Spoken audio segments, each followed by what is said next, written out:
A gente pronto para iniciar então a nossa aula de quinta-feira de modelagem de sistemas dinâmicos. Bora? Podemos começar? Vamos. Então, beleza. Vou começar compartilhando aqui então minha tela.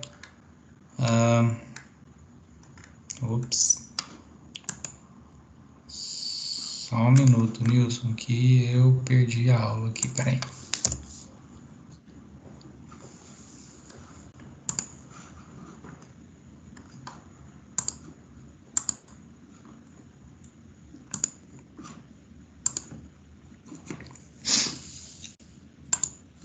Nilson, tá vendo aí nossa telinha branca? Sim, Luciano. Então, beleza. Nilson, vamos lá. Qual que é a nossa missão hoje? Considerando que a nossa disciplina é Blended e a avaliação dessa disciplina é na próxima semana, nossa missão hoje é caminhar pela seção 4.2 e 4.3, tá? Qual é a parte boa dessa história? É que assim como a gente vem fazendo para todas as sessões, quando a gente começou a falar dos nossos sistemas físicos reais, a gente vai trabalhar com um modelo, a gente vai trabalhar com um procedimento padrão. Então, o que a gente vai fazer? A gente vai dar uma olhada agora, no primeiro momento, nos sistemas pneumáticos e daqui a pouco a gente vai falar um pouquinho dos sistemas térmicos, tá? E, no embalo, conhecer mais algumas funções do MATLAB, tá bom? Tranquilo? Podemos começar? Beleza.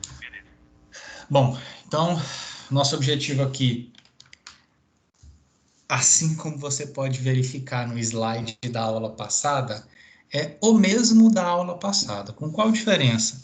A diferença é que a gente está mudando para um sistema pneumático, ou seja, continua sendo descrever e analisar a dinâmica agora de um sistema pneumático através da modelagem matemática, como a gente vem fazendo, utilizando a função de transferência, né, como a forma de se representar o sistema e validando através de simulação com o MATLAB.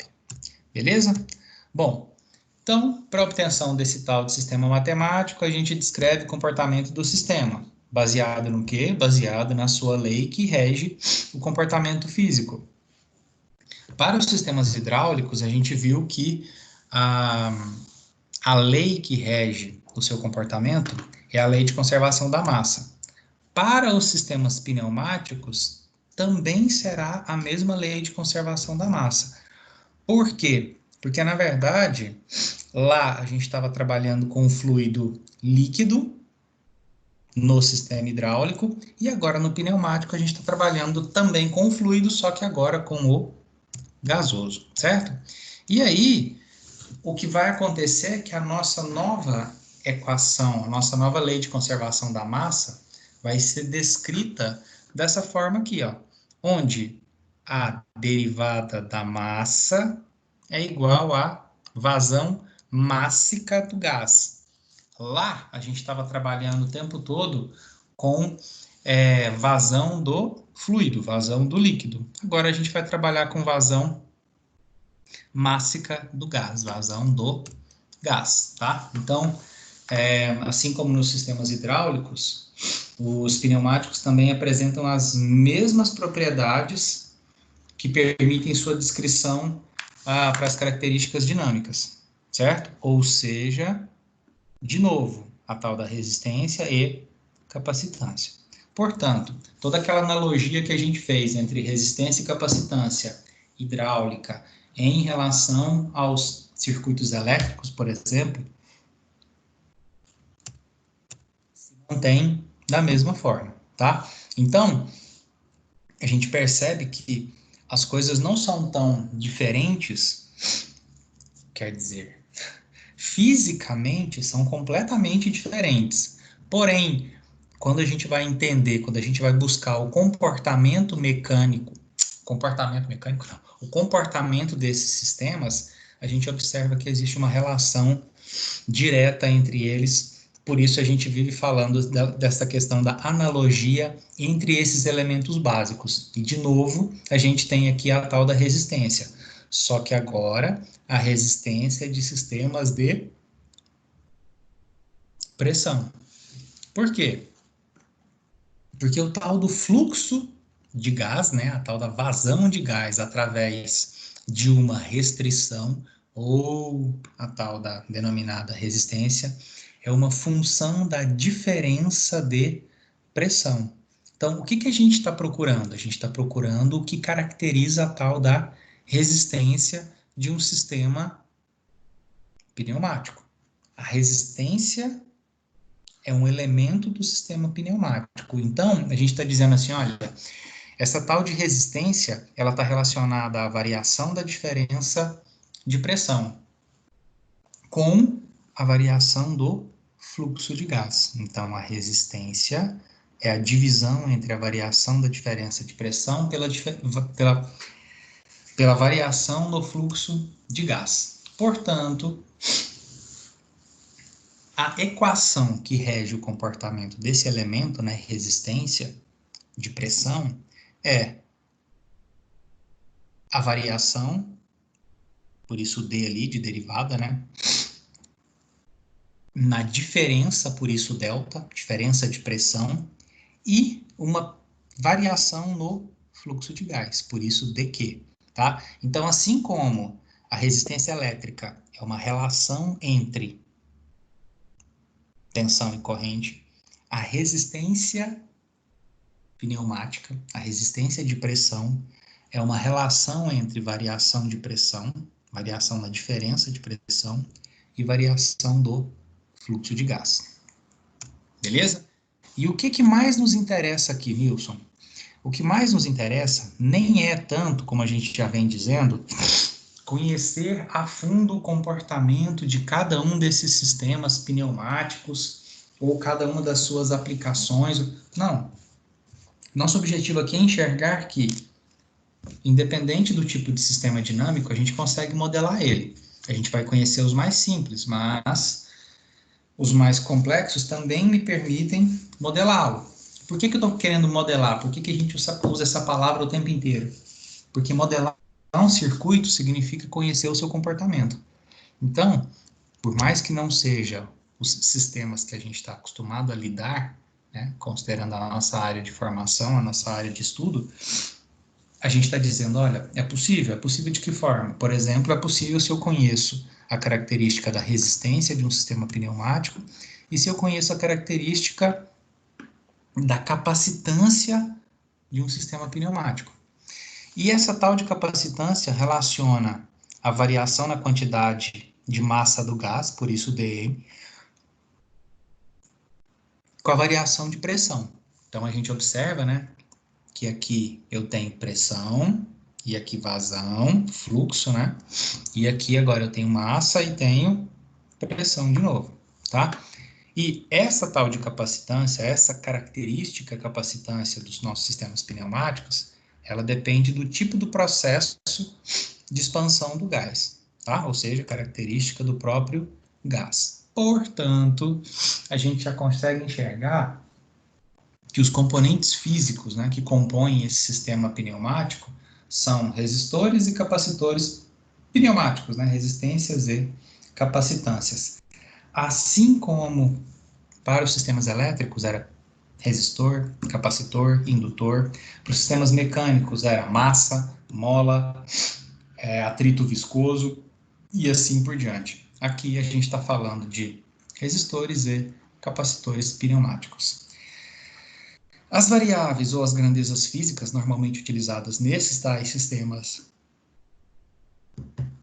pneumáticos normalmente são o fluxo, medido em metro por segundo e metro cúbico por segundo, e a pressão, medida em Pascal.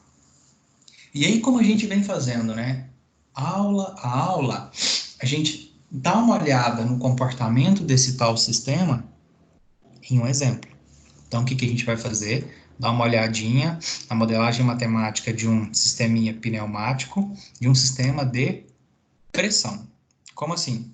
Bom, nosso exemplo é: considere esse sistema linear aqui apresentado abaixo e determine o seu modelo matemático em função de transferência que relaciona pressão de saída com pressão de entrada.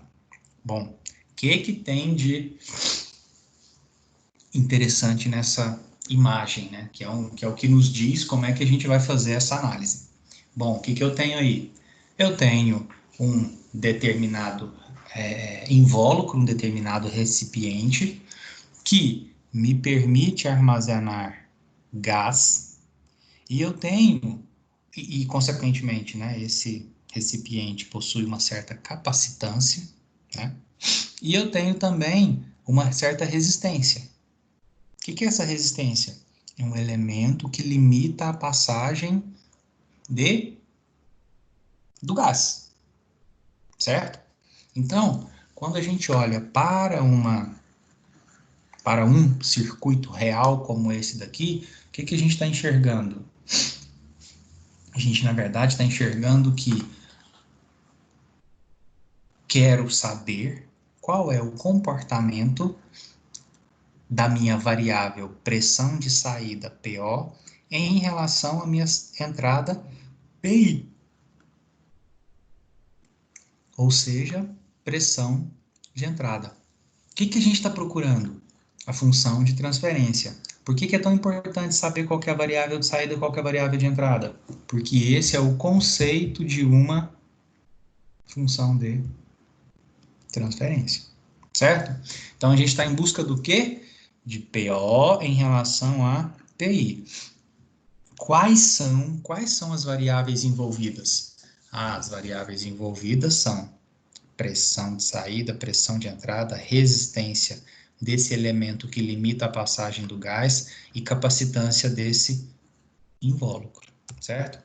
Bom, aqui a gente está descrevendo, né? E aí aqui é interessante a gente dar uma olhada em algumas variáveis. Nilson, dá uma olhada. O P é a pressão do gás no recipiente em regime permanente. O que significa isso? Se a gente voltar aqui um pouquinho e observar nessas grandezas, você vai observar que a descrição é sempre pequena variação. Por quê? Porque esse comportamento aqui é, na verdade, de variações pequenas de pressão. Então, quando a gente observa aqui um P mais PI, P mais PO, é porque eu sei que a variação em um sistema como esse daqui será pequena. Então, a gente está procurando a relação entre esse PO aqui e esse outro e esse PI. Porque o P é a pressão que ele chama aqui de regime permanente.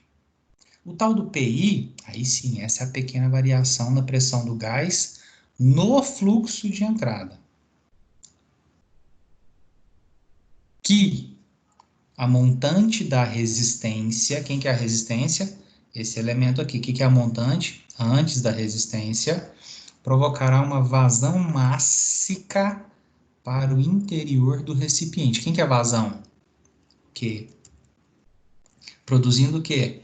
Uma pequena variação de pressão interna, chamada de PO. Quando eu olho para um circuito como esse daqui, eu faria a seguinte analogia. O que é essa resistência? O que ela faz mesmo? A resistência limita a passagem do gás, né? Passagem do quê? Do fluxo. Do fluxo do gás, que é a minha variável Q. O que é essa capacitância aqui? Está relacionada a quê? A capacidade que o nosso invólucro tem de armazenar o gás, certo? Faz uma analogia com o nosso circuito elétrico, dá para dizer assim, olha, essa resistência aqui, que limita o fluxo, se parece muito com a resistência elétrica. Essa capacitância aqui que armazena energia, se parece muito com a capacitância de um capacitor. E esse fluxo aqui? Ah, esse fluxo aqui se parece, tem o jeitão da corrente elétrica.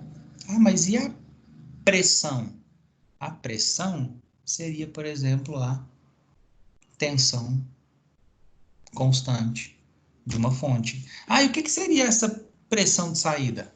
Seria, por exemplo, a tensão sobre o capacitor. Então, é claro, estamos falando fisicamente de elementos totalmente diferentes, mas Analogamente às suas características, é possível identificar semelhança, certo? Bom, e como a gente vem fazendo em todos os nossos problemas, eis a nossa receitinha de bolo, ou seja, o processo de modelagem matemática. Onde a gente começa por onde? Pela definição do problema, que o nosso objetivo é encontrar a função de transferência. E essa função de transferência, ela relaciona o quê? Pressão de saída, PO, com a pressão de entrada. Então, o que sempre tem de relevante nesse item 1? Principalmente descobrir, deixar claro, especificar quais são as variáveis. Quais são as variáveis de saída, quer dizer, qual, né? Qual é a variável de saída e qual é a variável de entrada. Ah, mas não vai ser sempre a mesma para cada tipo de sistema? Não, claro que não. Principalmente quando se tem sistemas mais complexos. Nesse caso aqui, a gente tem pouquíssimas variáveis. Pressão de entrada, pressão de saída e vazão. O resto é característica física da minha instalação. Então, ali eu tenho 3 variáveis, mas a nossa função de transferência solicita pressão sobre pressão. Então, se eu não estiver atento a isso e misturar aqui a nossa vazão, o nosso fluxo, não vou conseguir encontrar o que está sendo solicitado. Item 2, teoria e aplicação das leis. Qual é a teoria que a gente vai utilizar mesmo? Assim como para os sistemas hidráulicos, a lei de conservação da massa. Item 3, simplificações e aproximações.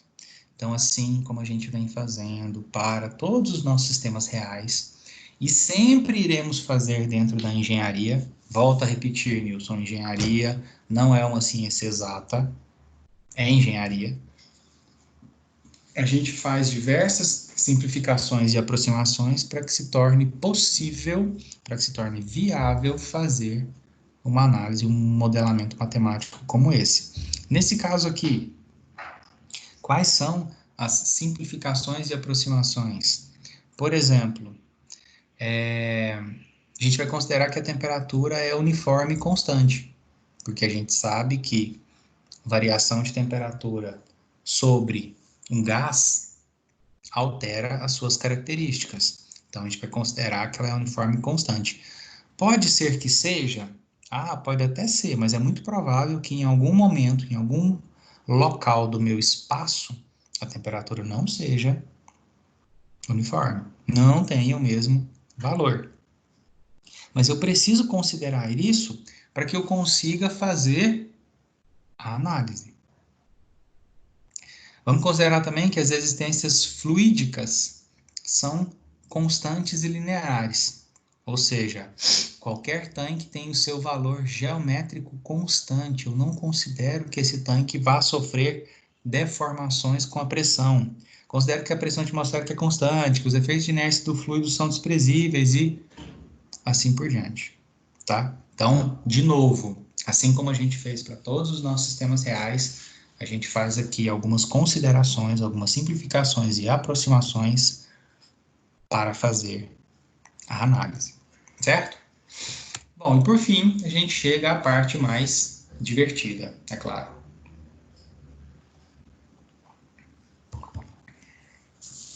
Que é o tal do equacionamento.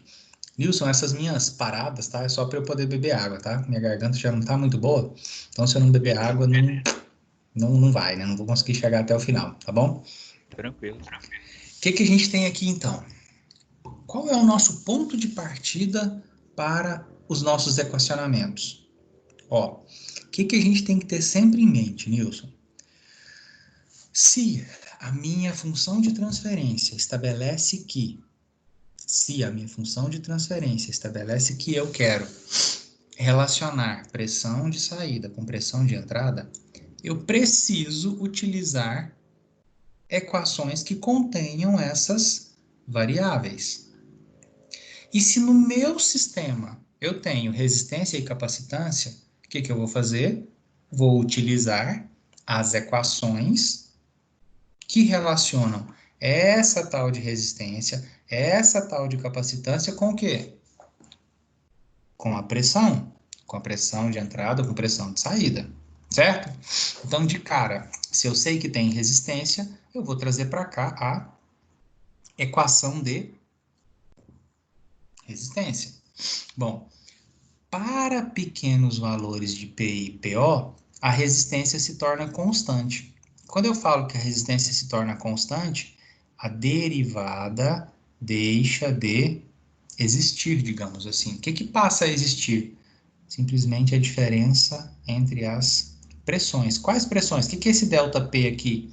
É a diferença entre as pressões que existem entre a saída e a entrada, que é exatamente o que a gente precisa. Por quê? Porque eu preciso dessas duas variáveis para chegar à minha função de transferência. Bom, beleza. Então, já destrinchei um pouquinho essa nossa relação de resistência que tem no meu sistema, com pressão de entrada e pressão de saída. E tem aqui uma tal de vazão, que, na verdade, ela não me interessa muito não, né? Daqui a pouquinho a gente tem que dar um jeito de sumir com ela. Mas, beleza. Deixa ela aí por enquanto. Outra equação que nos interessa, a equação da capacitância. Por quê? Porque é um dos meus elementos básicos que constam no meu sistema. E ele relaciona quem? Ele relaciona a variação da massa em relação à variação da pressão. Só que na minha equação, massa não me interessa muito, né? Porque ela é uma variável que não consta na minha função de transferência. Se não é para ter na função de transferência, que tal eu ir em busca de uma outra equação, e essa daqui é a nossa equação de energia, que relaciona quem? A variação da massa no tempo, aqui é a variação da massa em relação à variação de pressão. Agora, lá pela lei da conservação de energia, de massa, né, desculpa, conservação da massa, a gente observa que a vazão Q é igual à variação da massa em relação ao tempo. E aí, o que a gente vai fazer? Faz o seguinte, isola esse dm e iguala os dois. A hora que você igualar, o que você vai ter?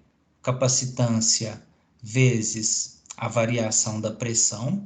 Só que a variação de qual pressão? Pressão de entrada ou pressão de saída? Vamos dar uma olhadinha lá na figura? A capacitância está relacionada a quem? À saída ou à entrada? Bom, Saída. Bem notório, né, que é a saída. Então, capacitância que multiplica a variação da pressão de saída. É igual a quem?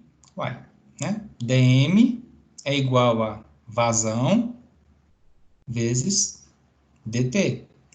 Só que aí, pega esse dt aqui, e passa para cá, dividindo. Vai ficar a capacitância, que multiplica a variação, né, a derivada da pressão de saída sobre o tempo, né? dp dt, uma derivada, literalmente. O que vai sobrar aqui? Vazão. O quê? Pega esse Q aqui, e isola ele. Passa ele para cá, pega essa resistência, passa ela para cá, para o lado de baixo. Quem que vai sobrar? Pressão de entrada menos pressão de saída dividido pela vazão. Pela resistência, desculpa. Pega o que sobrou aqui, né, que era essa vazão, e substitui por todo o resto. Olha o que sobrou.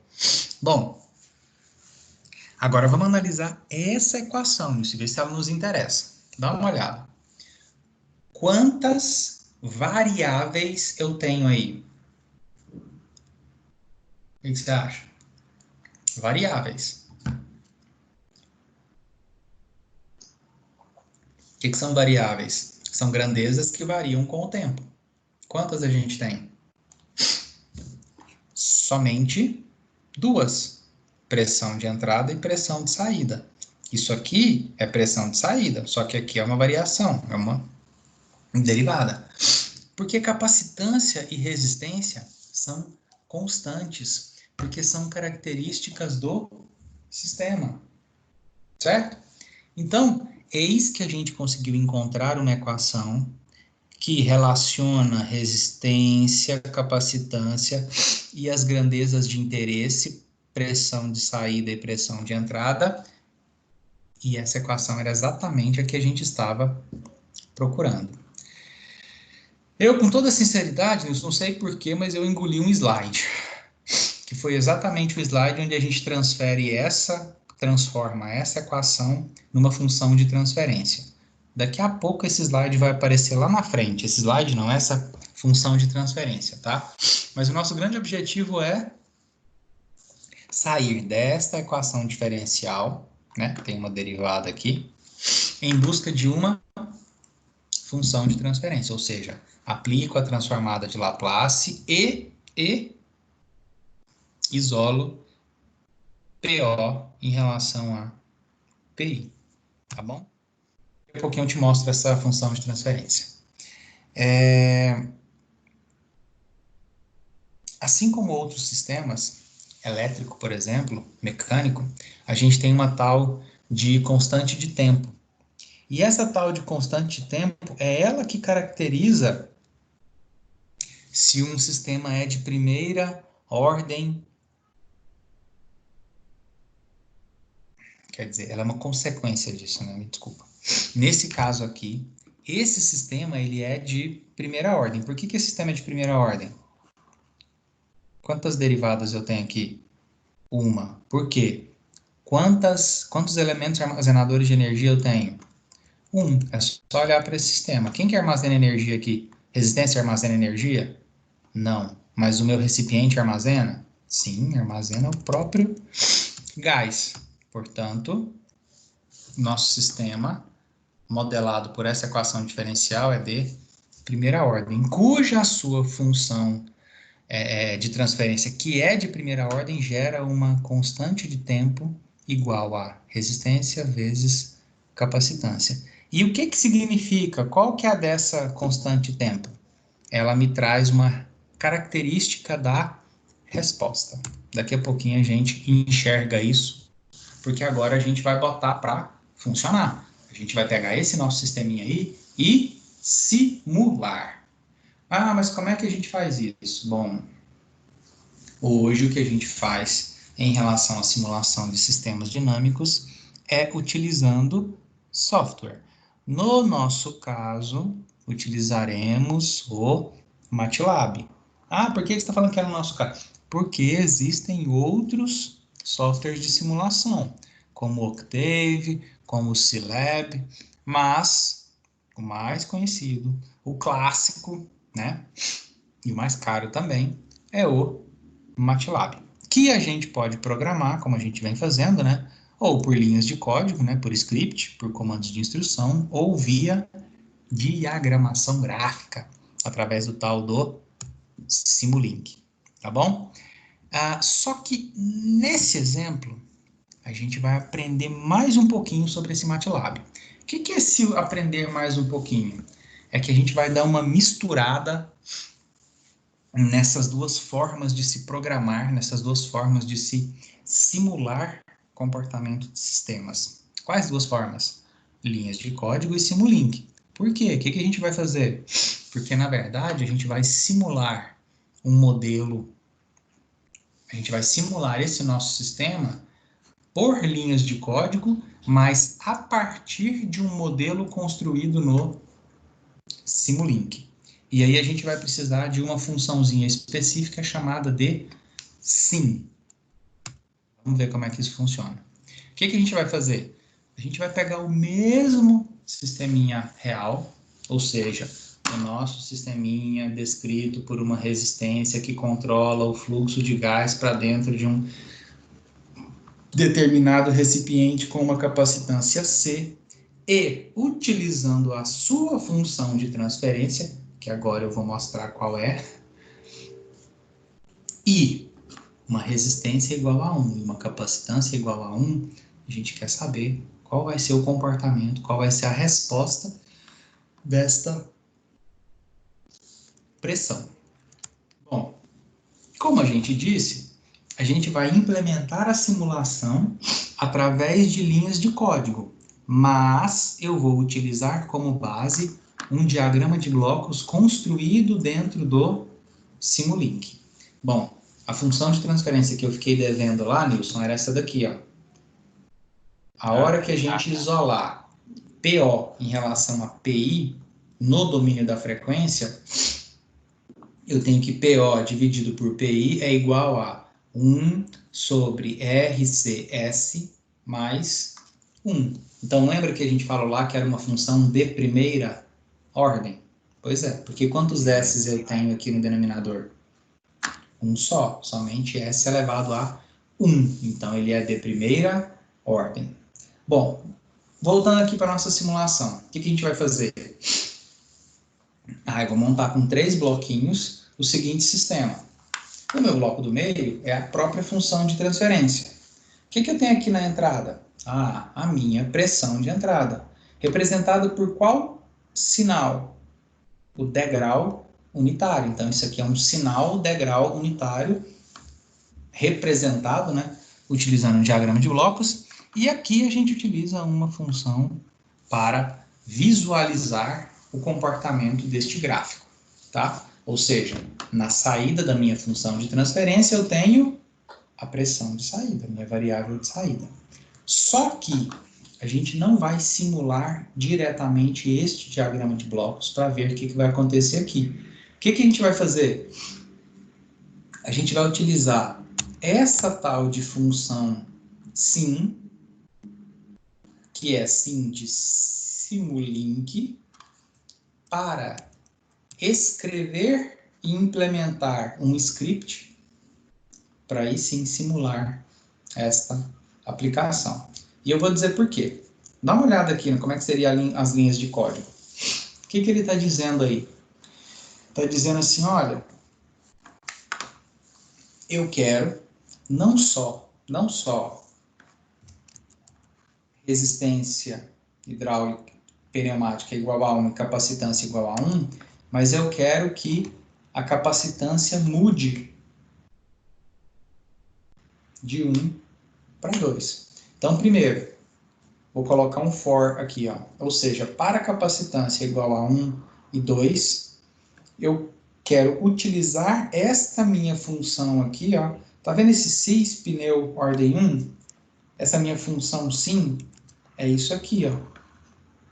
Só que eu estou dizendo que a minha capacitância vai ser tanto 1 quanto 2. Então, por isso eu vou utilizar um for para capacitância igual a 1 e igual a 2. Aí eu vou rodar esse script, voltar e rodar de novo para o 2.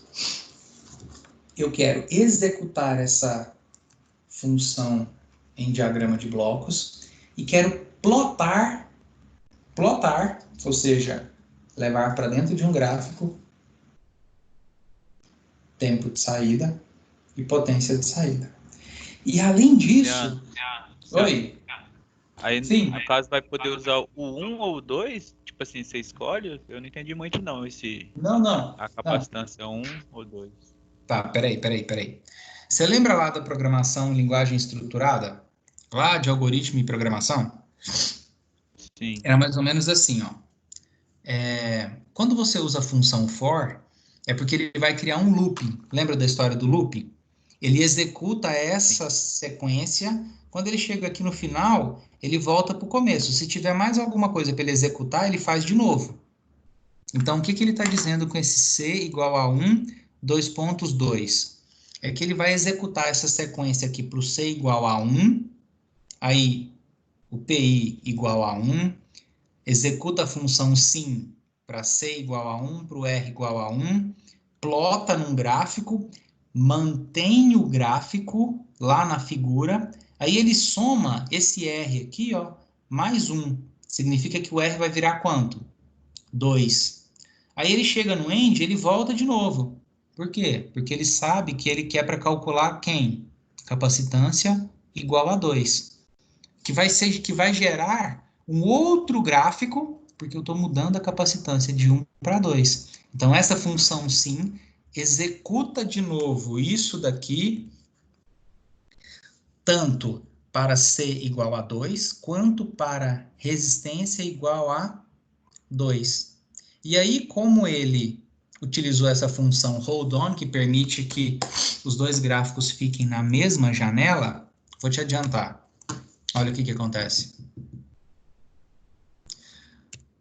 Esse for é para que ele gere essas duas curvas com o mesmo código. Entendeu? Para que eu não precisasse repetir essas linhas embaixo aqui, ó, na sequência, entendeu? Eu poderia fazer isso aqui, por exemplo, para 10 valores de capacitância, com o mesmo código, com o mesmo looping, e não repetir 10 vezes todos esses 5 comandos. Entendeu? Beleza, agora entendi. Beleza. Aí ele executa tudo isso aqui. Quando ele termina o 2, ele para. Aí ele vem para cá.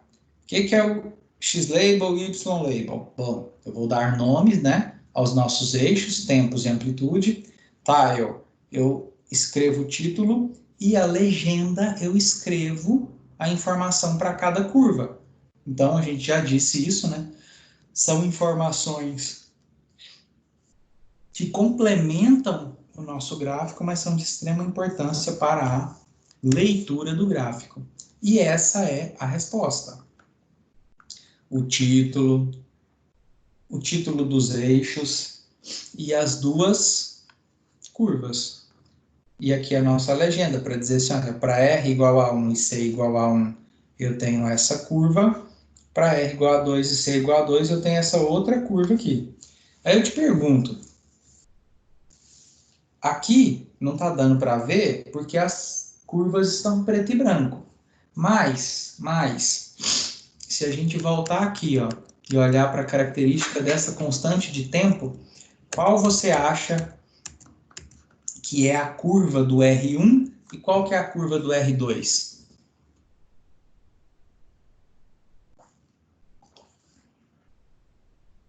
A R1 é essa primeira, né? Isso. Por que que o R1 é a primeira?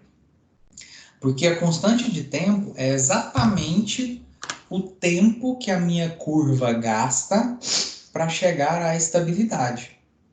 Concorda que essa curva aqui, ó, gastou menos tempo? Ó, em 5 segundos, ela já estava praticamente no 1.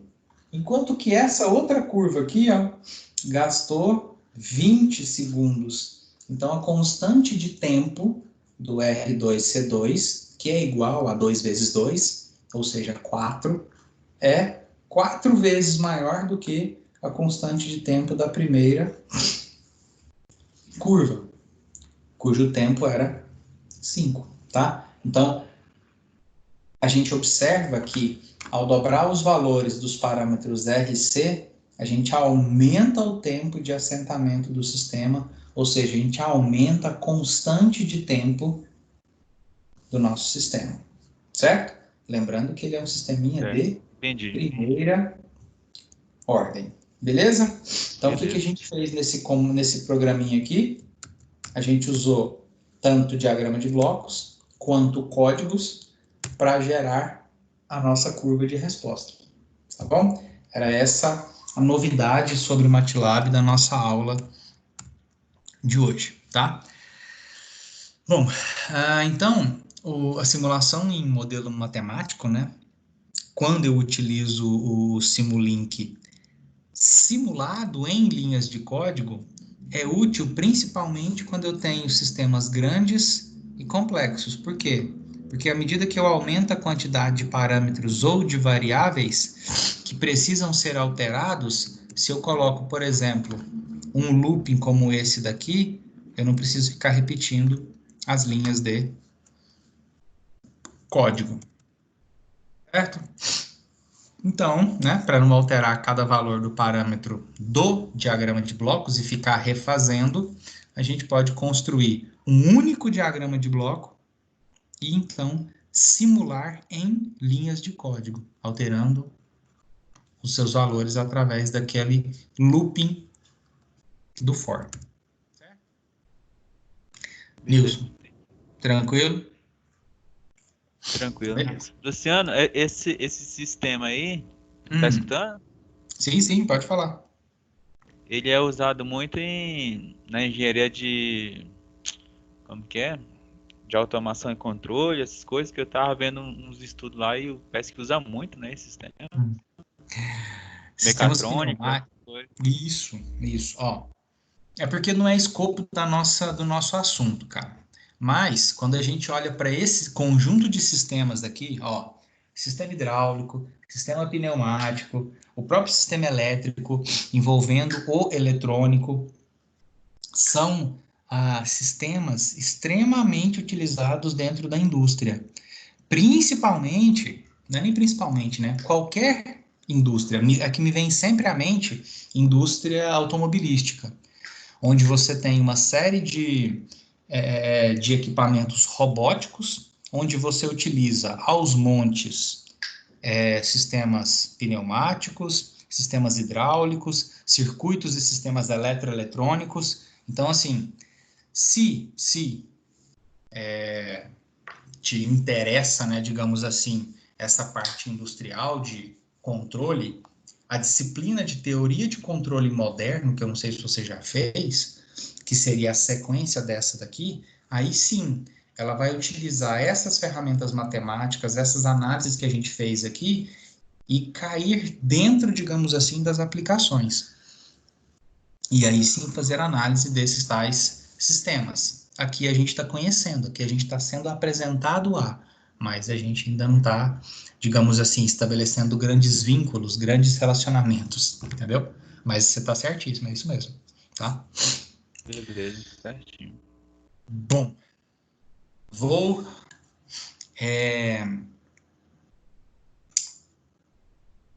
compartilhar a nossa outra tela, que é a nossa aula de modelagem de sistemas térmicos. Então, o que a gente vai fazer agora? Mudar o sistema físico. Basicamente, o que a gente vai fazer é isso. A gente sai de um sistema onde a energia estava, digamos assim, no gás, né? Ou seja, os nossos sistemas pneumáticos e os seus elementos, as suas resistências e capacitâncias, e tudo que está em volta, digamos assim, do sistema. E agora a gente, ainda dentro da nossa unidade 4, mas no fim, né, na nossa última sessão, a gente passa a dar uma olhada em sistemas térmicos. E aí, como não poderia deixar de ser, o nosso objetivo continua sendo o mesmo. O que vai mudar? Vai mudar o nosso sistema físico. Nosso sistema físico agora deixa de ser um sistema hidráulico, deixa de ser um sistema mecânico, deixa de ser um sistema elétrico e passa a ser um sistema térmico, certo? Mas o objetivo continua sendo descrever e analisar sua dinâmica, utilizando modelagem matemática por meio de uma função de transferência e simulando através de ambiente computacional, em especial o MATLAB. Beleza? Bom, esses tais sistemas térmicos estão envolvidos com o armazenamento, no nosso caso, né? O que a gente vai tratar dentro de sistemas térmicos? A gente vai tratar com armazenamento e com o fluxo de calor por condução, convecção ou radiação. Não nos interessa as características físicas, quer dizer, não nos interessa nesse momento, né? Desses processos de condução, convecção, radiação, o que nos interessa? Armazenamento e o fluxo do calor, tá? Exemplo, né? Acho que talvez seja o sistema mais próximo do nosso dia a dia, que de tudo que a gente já discutiu aqui, fora, né, os elétricos que nos acompanham desde o início do curso, mas para os outros, talvez os térmicos sejam os mais próximos do nosso dia a dia. Exemplo, um termômetro. Exemplo, um refrigerador doméstico, né? Um ar-condicionado residencial, predial, um sistema de resfriamento de um motor, um condicionador de ar, ou seja, tudo que altera a temperatura pode ser considerado um sistema térmico, tá? Bom, assim como os nossos outros sistemas, a dinâmica deste é descrita em termos de equações diferenciais. Utilizando quem? Utilizando as leis físicas que regem o seu comportamento. Para sistemas hidráulicos, a gente usou a lei de conservação da massa. E para os pneumáticos também. Para os mecânicos, a gente utilizou a lei de Newton. Para os elétricos, a gente utilizou a lei de Kirchhoff, a lei de Ohm, mas para os térmicos, utilizaremos a lei de conservação de energia.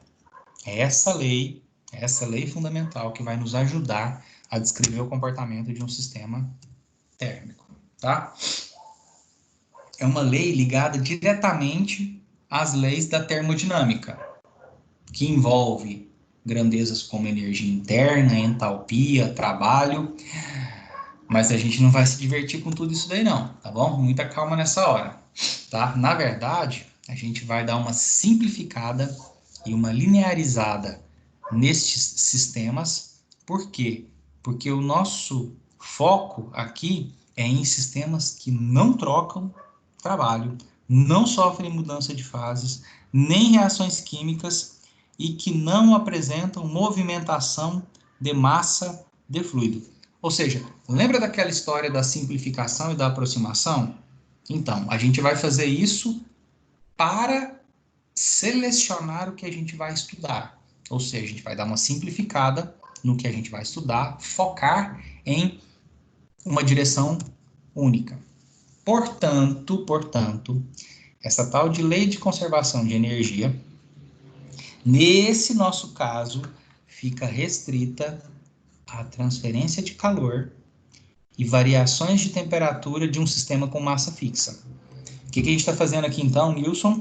A gente está restringindo a aplicação dessa tal da lei de conservação de energia.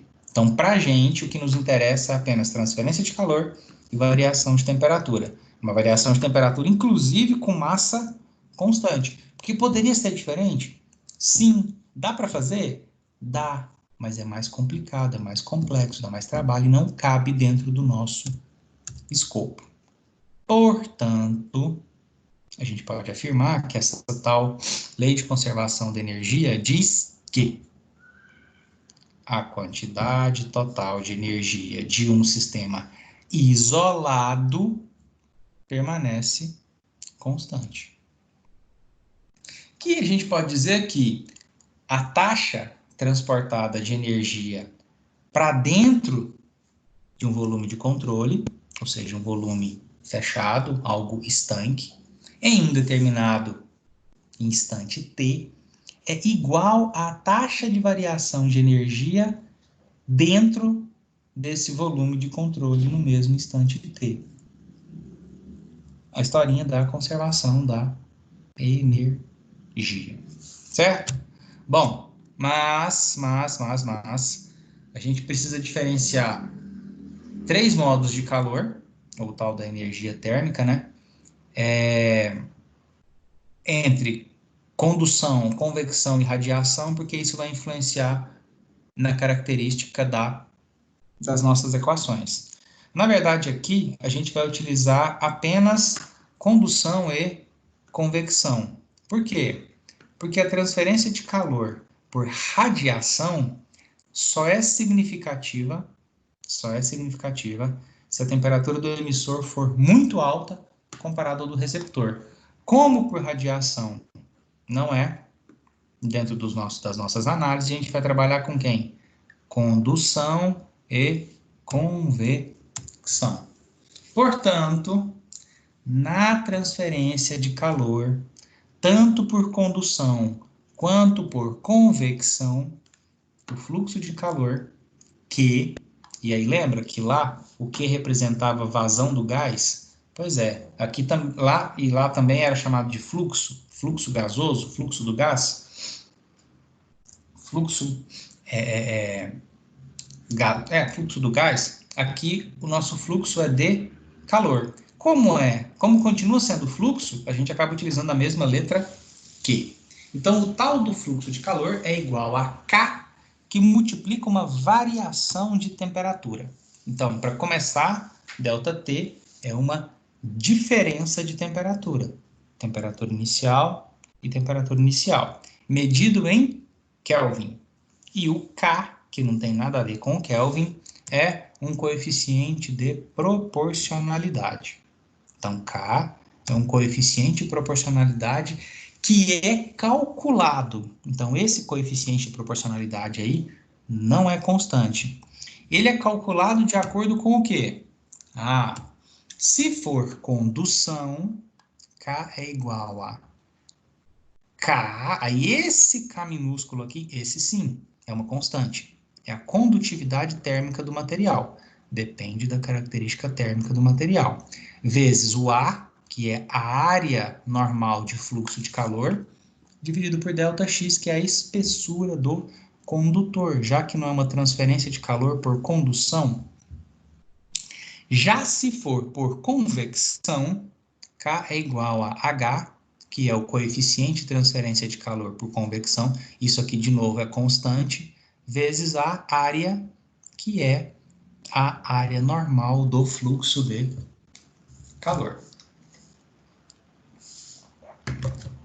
Então, se a gente olha para essa equação que relaciona o fluxo de calor com a variação de temperatura, você observa que você tem que saber se é condução ou convecção para você poder realmente chegar na sua equação final. Bom, assim como a gente fez anteriormente, né, as variáveis e grandezas físicas para descrever o comportamento dos sistemas térmicos são temperatura, aí aqui é interessante lembrar, né, que é dado em Kelvin e não em graus Celsius, e o fluxo de calor, que aqui é medido em watts, apesar de eu preferir usar joule por segundo, que é para não misturar as coisas, tá bom? Os elementos típicos que permitem a descrição desses tais sistemas, olha que interessante, olha que novidade, também são resistência e capacitância, só que agora resistência térmica e capacitância térmica. O que é essa tal de resistência? Como é que eu caracterizo essa tal de resistência térmica? Bom, uma das características, né, da lei da termodinâmica é a ocorrência de transferência de calor de um ponto para outro. Há uma certa temperatura para um outro ponto com temperatura inferior. Então, transfiro o calor de um ponto com uma temperatura maior do que uma temperatura em um outro ponto. Essa intensidade dessa tal de transferência de calor depende do caminho entre os dois pontos. Depende da distância e das características do meio. Então, esse caminho ele é determinado pela distância e é determinado pelas características do meio. A distância, né? Centímetro, metro, quilômetro. O meu meio é um gás, um sólido, um líquido, tá? Então, essa intensidade depende desses dois elementos. A dificuldade que o meio proporciona a essa transferência, a isso a gente chama de resistência térmica. Alguma semelhança com a tal da resistência elétrica? Toda, né? A gente não está falando de corrente elétrica, mas a gente está falando de variação de temperatura. Ou seja, a tal da resistência térmica, dada pela característica do meio, é a dificuldade dessa transferência de calor. Ou seja, uma analogia completa com a resistência elétrica. Bom, como não poderia deixar de ser, essa nossa resistência térmica, tá? Se relaciona com as outras grandezas, tá? Então, a natureza e a intensidade dessa resistência térmica depende do modo pelo qual ocorre a transferência de calor. Então, tanto para a transferência de calor por condução ou por convecção, ela é dada por, ou seja, a tal da diferença, né, o ΔT, é igual a resistência vezes o fluxo de calor, tá bom? E é isso que está sendo tratado aqui, onde o tal do ΔT é a diferença de temperatura, que a taxa de transferência, o fluxo de calor, e RT é a resistência térmica. Ou seja, de novo, né, a gente pode fazer aquela analogia que tensão é igual a resistência vezes corrente. Diferença de temperatura, lá a diferença de potencial é igual a uma resistência, lá resistência à passagem de corrente, aqui resistência à transferência de calor, vezes o fluxo, vezes a taxa de transferência de calor, lá em circuito elétrico, corrente elétrica, certo? Então, a gente aqui de novo já tem uma nova equação que relaciona essa tal de resistência térmica, que é característica de um sistema térmico, com temperatura e com vazão, com fluxo, tá? Bom, essa tal de resistência térmica, ela ainda pode ser definida em função do material e das dimensões do meio. De novo, alguma relação com a resistência que a gente caracterizava lá em circuitos elétricos? Claro, né? Sim. Lembra que pela lei de Ohm eu relacionava os parâmetros elétricos tensão e corrente com a resistência. Mas pela característica do material, pela dimensão do elemento, eu consigo especificar qual é a característica tanto da resistência elétrica quanto da resistência térmica. E aí aqui, para a condução e para a convecção, as fórmulas que me permitem calcular as resistências, quando eu relaciono comprimento do material, coeficiente de condutividade térmica, área da seção transversal, coeficiente de transferência de calor, área superficial, enfim. Aqui, nessas duas equações, me permitem calcular a resistência térmica do material em função do material e de suas dimensões. Aqui, eu calculo resistência em função dos parâmetros térmicos que se relacionam com essa resistência. Beleza? Luciano, Sim. o dissipador de calor, no caso, ele entra nessa resistência térmica aí, alguma coisa a ver? Um dissipador de calor. Cara, entendo que sim. Vamos voltar aqui. Aqui no meu, assim, um dissipador de calor, ele tem, né, por característica, uma certa resistência térmica, né? A gente precisa dar uma olhada ali no nosso exemplo, não é exatamente um dissipador de calor, né? Mas ele tem sim a sua característica resistência térmica, ou seja, ele relaciona a variação de temperatura do, digamos assim, na dimensão da sua estrutura com a sua vazão, com o seu fluxo, né, de calor que o percorre, tá? Não sei se aplica diretamente essas equações, né? Aí a gente precisa avaliar, né? Mas, sim, pode ser considerado uma resistência térmica. Beleza. Bom, e o outro elemento é a tal da capacitância, que está relacionado à quantidade de calor necessária para produzir um determinado acréscimo de temperatura. Portanto, a capacitância relaciona quem? Quantidade de calor fornecida a um corpo, tá? A uma variação, dividido pelo aumento da temperatura. Então, aqui a gente está falando de calor em relação à temperatura. Então, um conceito importante relacionado a essa tal de capacitância térmica é o calor específico. E aí, esse calor específico é interessante a gente observar que ele é representado pela letra C minúscula, tá? O C maiúsculo representa a grandeza capacitância térmica. E o C minúsculo representa a grandeza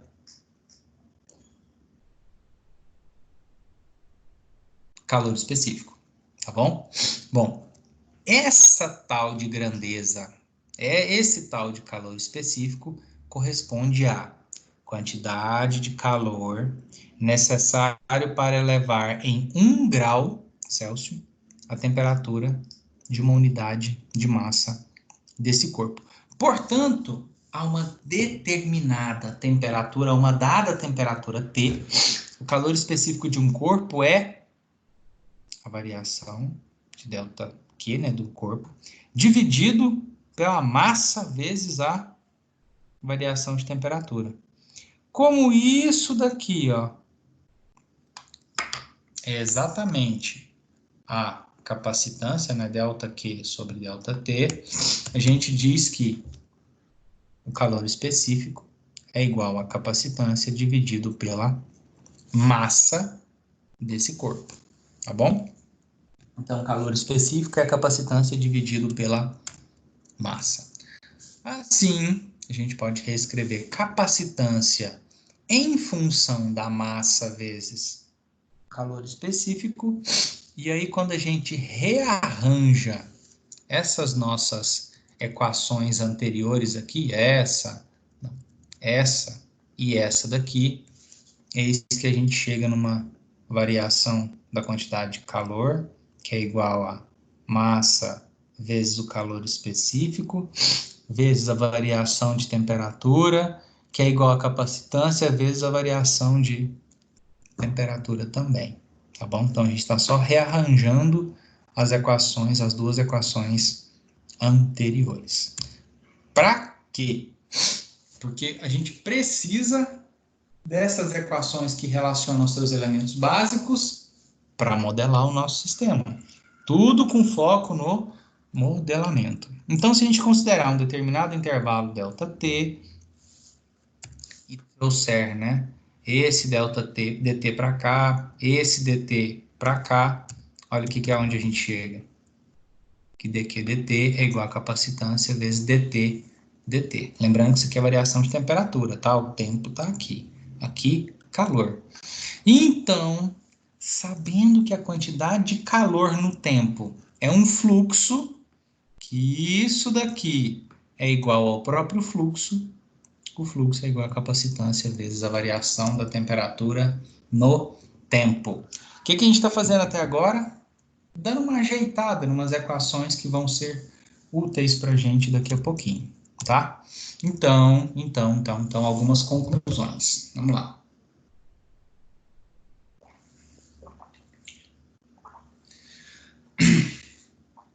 Nas equações anteriores, a temperatura sempre foi considerada para um corpo e não para um ponto único.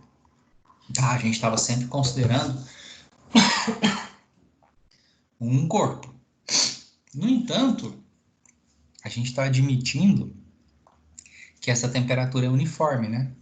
Porque no corpo eu posso sim ter mais de uma temperatura. Em um determinado corpo, com um determinado volume, eu posso ter mais de uma temperatura nesse corpo. Então, a gente está considerando, estamos admitindo que essa temperatura é uniforme. No entanto, isso é razoável para gases e líquidos. Se tivermos misturadores eficientes instalados no sistema. Então, todo esse equacionamento que a gente fez anteriormente, essas relações, elas são aplicáveis se o meu sistema for gasoso e líquido e se a gente tiver misturador eficiente. Aí sim eu posso dizer que a temperatura é uniforme. Mas e para os corpos sólidos? Na verdade, a temperatura só seria uniforme se a condutividade térmica fosse infinita. E isso é uma viagem, né? Isso não acontece na prática porque eu não tenho condutividade térmica infinita para dizer que a qualquer ponto de um corpo sólido a temperatura seria a mesma. Isso não é verdade. No entanto, a gente pode considerar, para algumas situações, essa temperatura uniforme. Quando? Quando esses corpos sólidos estão mergulhados em um fluido. E aí, nesse caso, tem um tal de parâmetro adimensional chamado de número de Biot, que serve de critério para definir se esse tal de sistema térmico possui ou não uma temperatura uniforme. Tá? Então, essas considerações que a gente está fazendo agora, Nilson, é só para a gente enxergar, poxa, onde que eu posso aplicar todas essas equações que a gente mostrou? Bom, então, posso aplicar fazendo algumas considerações. Em especial, para corpos sólidos, ele tem que estar dentro de um fluido. E tem um tal de número de Biot que me diz se eu posso ou não dizer que esse meu sistema possui uma temperatura uniforme. E como é que é isso? Qual que é o critério desse tal de número de Biot? É dizer assim, olha, esse meu sisteminha de corpo sólido tem temperatura uniforme apenas se o valor desse tal de número de Biot for menor que 1/10. Tá bom? Então, é uma característica do material, do meu sistema, desse meu número de Biot, e que... Oi? E que ele define se eu posso considerar que esse meu sistema tem temperatura uniforme ou não, se esse meu corpo sólido possui temperatura uniforme ou não. A gente já observou que os nossos componentes físicos são os resistores e os capacitores. E, de novo, né? As grandezas são temperatura e fluxo de calor. Bom, como a gente vem sempre fazendo, o que a gente vai implementar agora? Dá uma olhadinha em um exemplo. No nosso caso, a gente vai analisar um sisteminha térmico formado com uma única capacitância térmica, tá bom? Como assim? Dá uma olhadinha nessa imagem. O que tem nessa imagem aí, Nilson?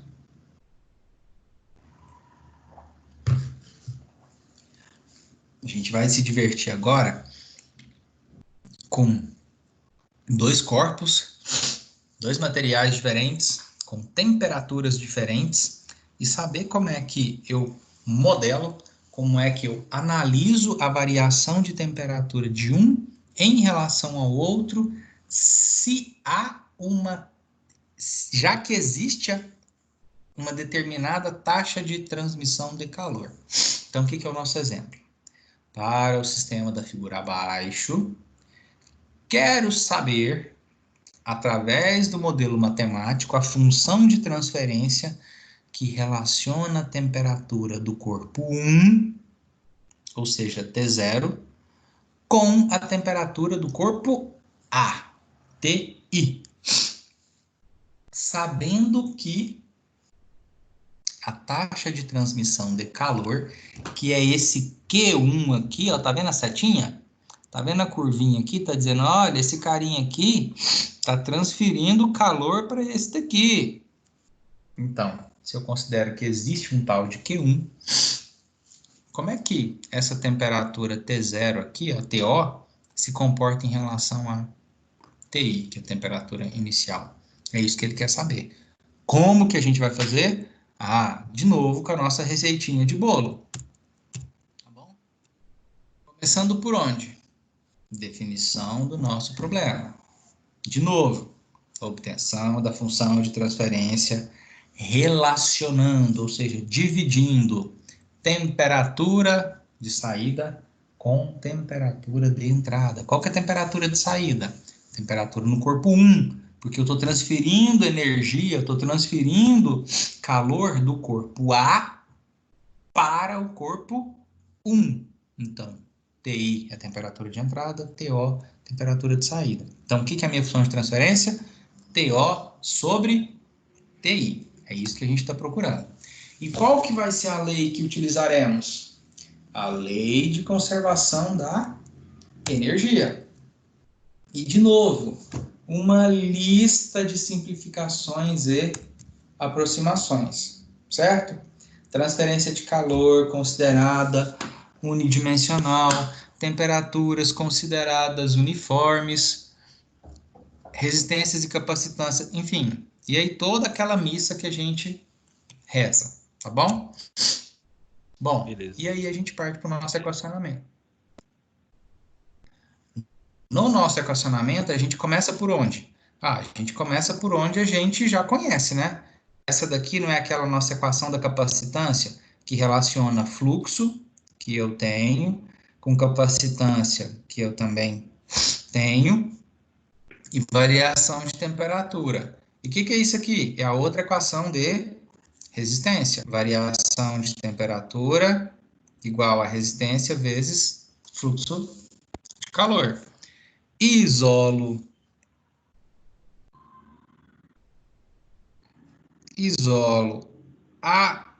o fluxo de calor, porque não nos interessa, de cá. Então, esse daqui passa essa resistência dividindo. Esse daqui já está prontinho, isolado aqui.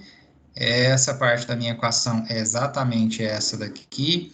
Este pedaço, quando eu passo R, a resistência dividindo, está do lado de cá. Olha as variáveis que eu tenho aqui. Temperatura, temperatura, temperatura. Tem outra variável? Não, porque aqui é resistência e aqui capacitância. Logo, o que a gente vai fazer? Aplicar transformada de Laplace. Quando eu aplico a transformada de Laplace aqui, olha o que surge? A nossa função de transferência. Surge isso daqui por quê? Porque eu estou isolando TO em relação a TI no domínio da frequência. O que a gente estava procurando? Uma função de transferência. Qual que é a ordem dessa função de transferência? Primeira ordem. Assim como para o nosso sisteminha pneumático. E o mesmo esquema da nossa função da nossa constante de tempo. Tal é igual a resistência vezes a capacitância. Bom, no MATLAB, o que a gente vai fazer? O que tem de novidade agora? Nosso objetivo é o mesmo, construir a resposta. Só que agora a gente vai construir nossa resposta utilizando o comandinho plot, dando uma olhadinha com um pouco mais de atenção em como utilizá-lo. Além disso, a gente vai de novo utilizar tile, xlabel, xlabel para visualizar da melhor maneira possível o nosso gráfico. Então, para o sisteminha apresentado, não acima, né, mas é o anterior, a gente quer implementar a seguinte linha de código para o teste. Vou desenhar ele inteiro aqui. Ó, o que a gente vai fazer? A resistência e a capacitância 1 e 1. Numerador igual a 1, denominador R vezes C, espaço 1. Estamos, meu Deus, estamos montando essa função de transferência aqui. Então, denominador R vezes C, espaço 1, certo?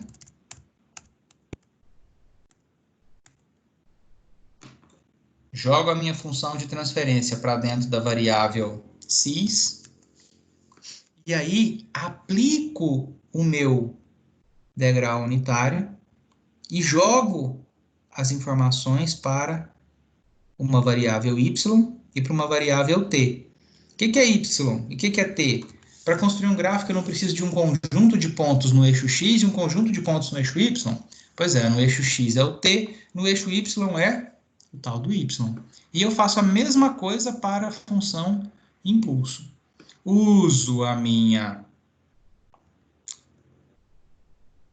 função hold on para manter os dois gráficos juntos, né? É que eu não terminei aqui, ó.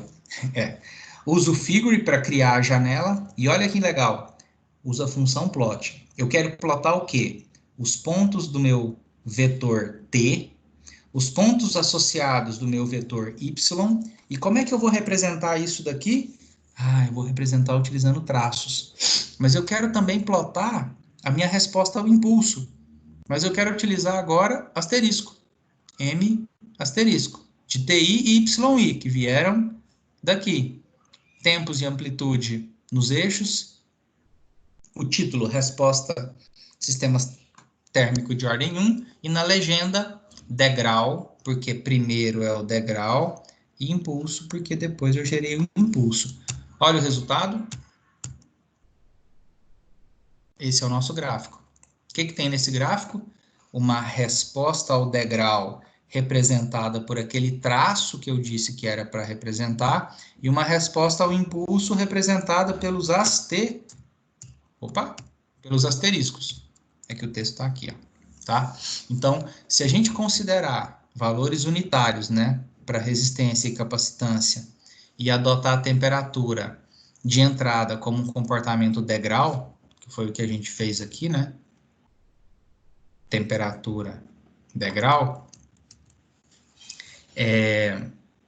ou E, né, como uma função de impulso, a gente obtém um gráfico só de resposta. Por isso que a gente usou a função figure e hold on, tá? Então, esse daqui é o meu gráfico também de resposta a um sisteminha de primeira ordem, por isso que a curva é assim, com essa constante de tempo aqui, e essa é a resposta ao impulso.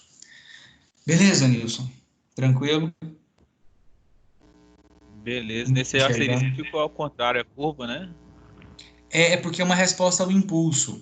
É porque lembra que o impulso, ele é assim, ó. Na entrada, eu entro com um único valor, 1, no único instante. Qual instante? No instante 0. Então é como se o degrau unitário, eu faço assim, ó. Eu pego uma chave, pensa no interruptor. Pego o interruptor e o degrau unitário, eu tiro ele da posição desligado, coloco na posição ligado e deixo. Isso é o degrau unitário. Mudei de 0 para 1.